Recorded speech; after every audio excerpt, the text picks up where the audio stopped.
25 உங்களுக்கு எப்படி போச்சு? நல்லது கெட்டது ஏதாவது நடந்ததா? எப்படி எதுக்கு?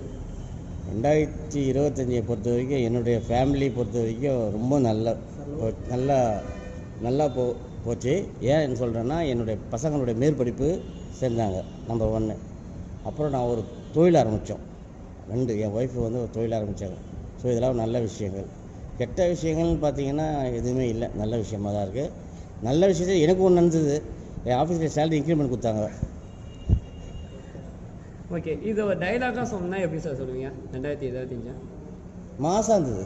மாதம் இருந்தது. சூப்பர். 2026 இப்போ உங்களுக்கு எப்படி இருக்கும்? ஆண்டவனு தான் வெளிச்சம்.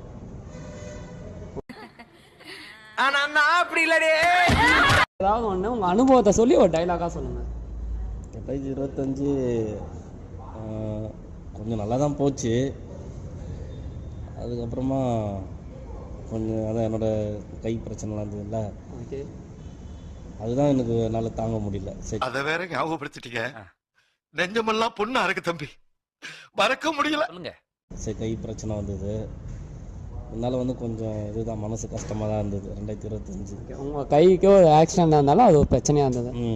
ஓகே, 2026 ஆச்சுன்னா நல்லா இருக்கட்டும். 2025 எப்படி போச்சு? ஏதாவது மாற்றம் இருந்ததா? இது ஒரு டைலாகாக சொல்லுங்கள். 2025 சப்புன்னு தான் போச்சு, ஒன்றுமே இல்லை. சாமி, மனசு ஒரே மீன் மார்க்கெட் மாதிரி கையாமையான்னு கத்துது. அதை லைப்ரரி மாதிரி அமைதியாக ஒரு தாய்த்து தான் கொடுத்தாரு. உனக்கு 1000 தாயத்து கட்டினாலும் பத்தாது. 2026 எப்படி போகுது? நல்லா இருக்கும்னு நினைக்கிறேன், பார்க்கலாம், யாருக்கு தெரியும். ஓகே, சொல்லுங்கள். நாசமாக போச்சு. நாசமாக போச்சா?